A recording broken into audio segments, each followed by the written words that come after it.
Hello, Pip boys and girls. On this week's blind playthrough, I got given the random game of Belladonna. In case you were wondering, I use a website to pick my random game days. It essentially looks through your Steam list and pops out a random game. Fun. And this one I have never touched before. Kinda creepy if you ask me, just by the main menu. But let's see how creepy it is.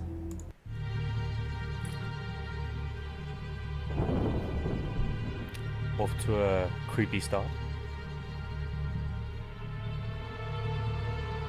Pull the switch!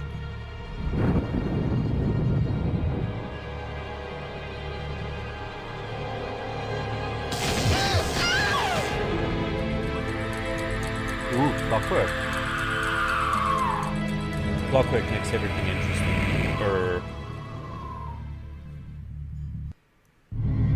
Oh, the physical sensation. Pain? I'm alive? That's odd. I don't feel alive. What's going on? I have no memories of anything before this point in time. My mind is tabula rasa. Yet, I have a language. I seem to be in some laboratory of sorts. Maybe I can find out what happened if I look around.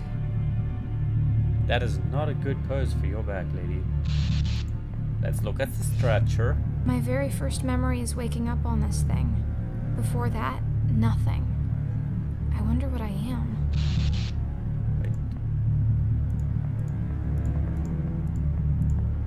Huh, not bad looking game. Journal. There's a handwritten note here. Maybe it can shed some light on my situation. Ooh. Oh wow. That is a lot of reading.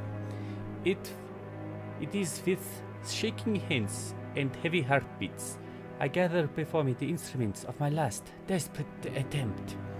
I find myself on the threshold of my toils, a turning point, for should I fail, tonight I doubt I shall find the strength and resolve to continue. At my feet now lays the lifeless remains of my beautiful Belladonna. A few hours ago, my wife was alive and well, and now she has been cut open, dissected, altered, and artificially reconstructed. From the second she gave up her final breath, I have worked tirelessly to preserve and prepare her corpus, that I might infuse a spark of being back into her lifeless limbs. This is the final test of all my research and experimentation the past 5 years. The completion, revivification of a human being, body and soul. The anxiety I feel is agonizing, but I cannot let it hinder me from carrying out what I must do. For my own sake and for hers, this procedure must not fail. In my feverish dreams, my wife appears as such a lovely creature, so far removed from the creation before me. Her cheeks, once so full of laughter, are now pale almost to the point of transparency, with the skin stretched so thin over the cranium it threatens to rip at any moment. Her eyes would shine like the night sky, but are now empty, watery, and yellowish. Ooh, that doesn't lead to good things. I might have to cling to my conviction that she will regain her former grace and vitality once she is brought back to the realm of the living. Her eyes will light up with the flame of life, a Promethean flame stolen from the very gods. From this night on, man shall be master of his own destiny, and God shall no longer be above us. As I write, the engines of life are finally heating up, the last of the preparations coming into order. The crucial moment is ever approaching. The time has come. Success! The attempt was a success. She's alive! Interesting. Okay. Oh, what's on the books? Oh, my Books. A lot of natural philosophy and chemistry. Something by an M.W. Shelley. In case you didn't know that's who wrote the original Frankenstein. Now is not the time. Is that the initials? It was Shelly, that's for sure. Where'd my cursor go? I might just have to quickly exit the game to see how to fix this.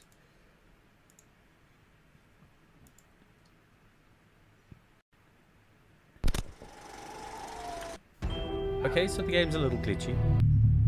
Okay, there we go. Now is not the time.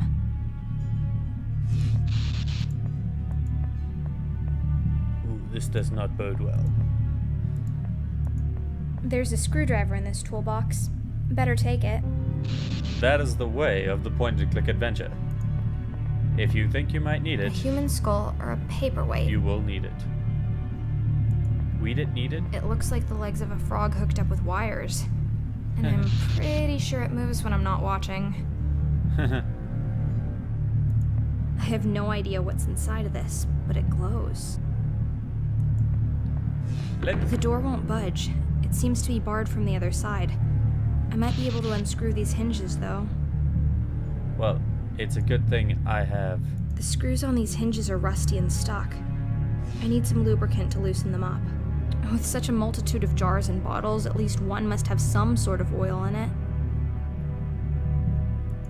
Did they... I don't remember... This oil looks expensive. Let's waste it. I don't remember seeing the bottle, I but I smeared some oil on wasn't the rusty checking. screws. That should loosen them up. Oh, but it also used that. I'm free. And I keep my screwdriver. What a dedicated knight to guard a damp dungeon like this. Maybe he was demoted. Maybe he likes the dark. Maybe he's secretly a poet. I bet his name is Roland. As you can see, the UI is a little glitchy. But other than that, the game's working fine. Another piece of paper. Ooh, This more was reading. written long before the last one. Ooh. It is with shaking hands and heavy heartbeats. No, it's the same page. Work is going great. Kept our rat alive for 1 hour and 26 minutes last night. We'll move on to larger mammals within the week. I find my life more and more polarized into two phases. I remember times when I used to climb up and down the stairs like a squirrel each day, but now I spend most of my time, and indeed most of my thoughts, down here in my laboratory, only to step upstairs at night to sleep. It is warmer upstairs in the living area, but it is boring and understimulating. Down here is where I make progress. Down here is what matters, and as I lie awake beside my sleeping wife, I often wish I was down here with my experiments. Belladonna grows increasingly distant, ever since that fateful night when our baby Lucas gave up his last breath. She has lost all traces of her old self. God knows what she is thinking about, and she silently gazes into the empty air, or relentlessly paces back and forth in the great hall. I, at least, am working with my grief. I have turned my attention to science of life and death, and not a day goes by when I do not think of how my son was untimely taken from me. This is the thought that drives me. In this, the greatest of my ambitions, my own son will never return. I have accepted that now, but thanks to me and my work, the cold, ruthless contrast between living and dead will in the future be much softer, maybe even completely erased. My wife, though has let our grief devour her whole. She is emotionally and intellectually paralyzed. It seems to me all her creativity and quickness of thought, the wittiness of her speech, and the nimble way she used to jump from one conclusion to the next, all those qualities that made me fall in love with her in the first place, they have all been snuffed out like the flame of a candle. This makes me wonder even more why I bothered to go up to her bed every night. The shell in which she has enclosed herself cannot be breached by anything I say or do. It is almost as though she is involved with someone other than me. I feel ridiculous for even writing it down. No! It seems ludicrous to think that Belladonna's disinterest in me is due to her seeing another man. I will not accuse her of that.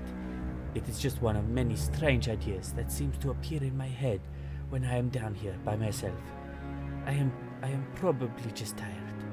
I'd better try and get some sleep as soon as the rat's heart stops beating.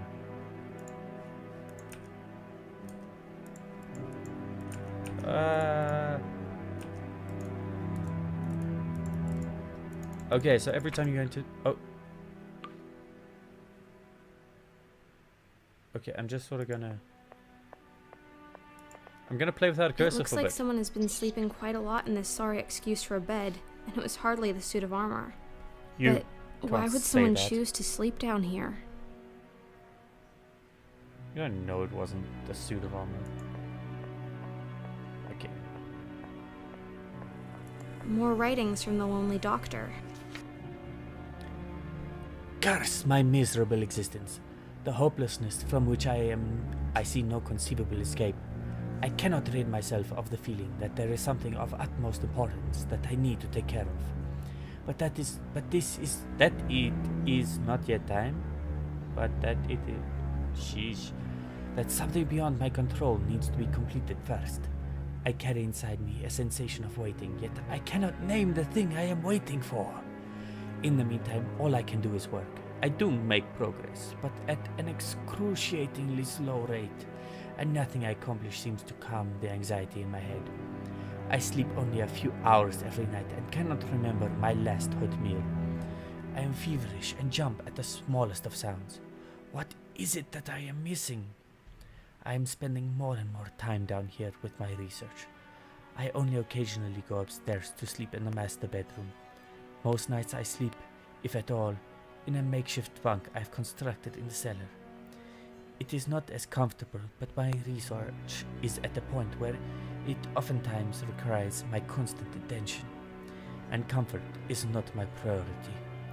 I'm certain I am advancing even closer to a significant breakthrough, but it is as though I am powerless to control it, or even affect the rate of its occurrence. And on top of this, I cannot rid my mind of the idea that Belladonna has forgotten me and taken up a new lover, a new man in her life, someone more lively than me perhaps, someone who can still look at life with joy and optimism, to match her own but by grave tragedy unaffected humor. Yet, who would that be? I can remember friends we used to have. In my memory, our wedding was a crowded and festive event.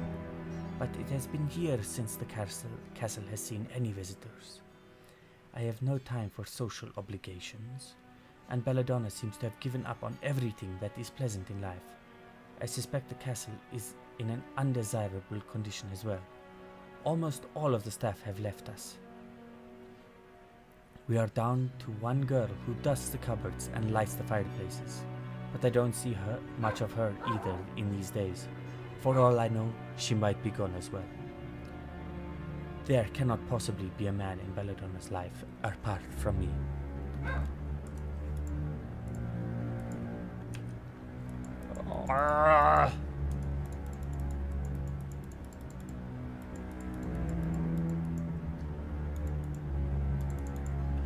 Okay, relaunching the game, it seems.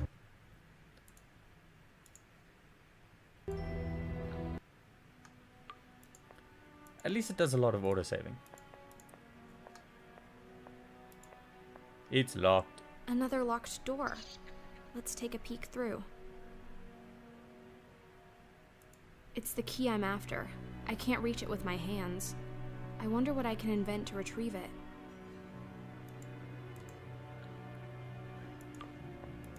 Jeez, this game's a little glitchy.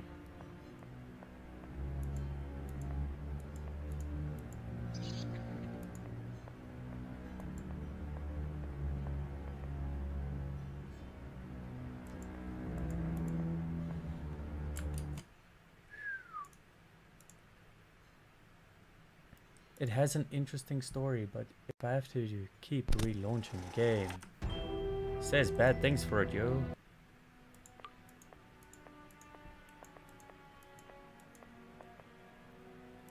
There's a long stick here. Perhaps it was used to try to chase away rats when...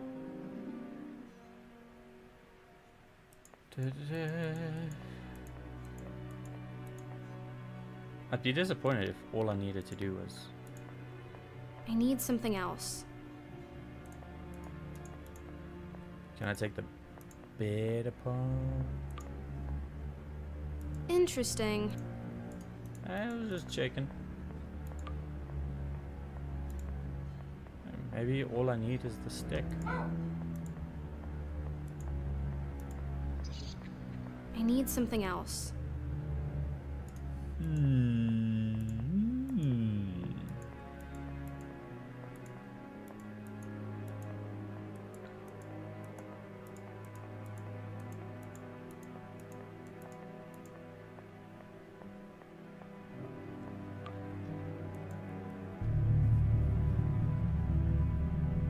Ooh.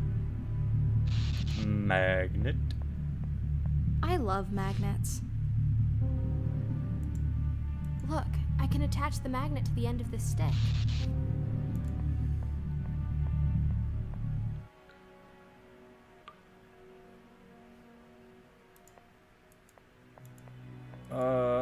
It's lost my mouse again.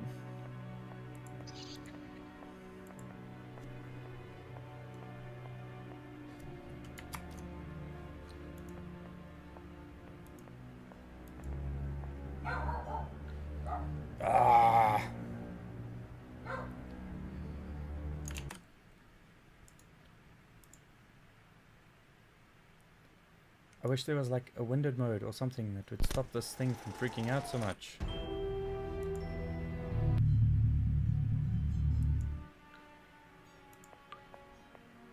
See, it's already freaking out.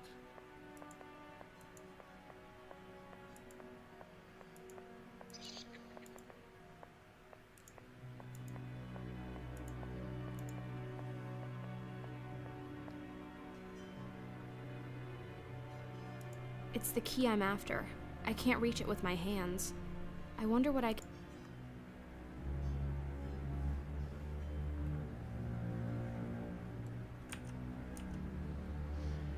I'm gonna call it there, people.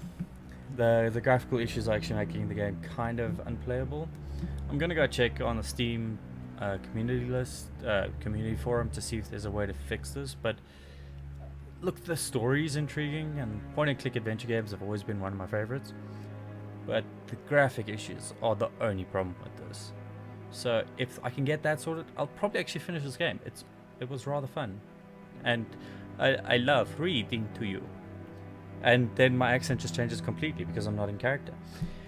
Anyway, that's it from me on this blind playthrough of Belladonna. So remember, guys, keep it real. Ferguson! I need to borrow the golf cart so I can save my sister from a zombie!